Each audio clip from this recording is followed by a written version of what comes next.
Всем привет! Сегодня расскажу, как приготовить эффективное средство от кашля. Алоэ помыть и обрезать колючки.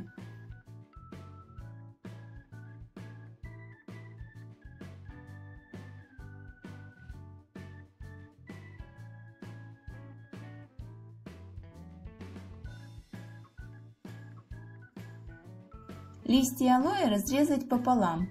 С помощью ложки выскребите мякоть.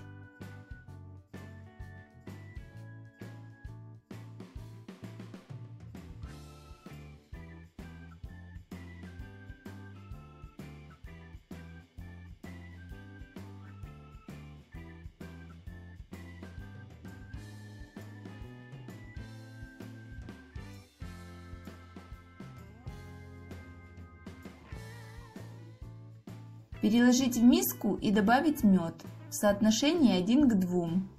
Хорошенько перемешать до однородной массы.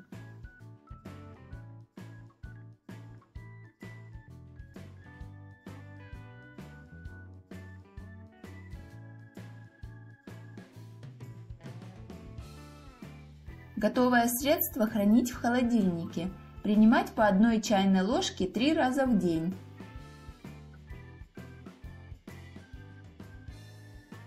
Будьте всегда здоровы и не болейте. До новых встреч. Всем пока.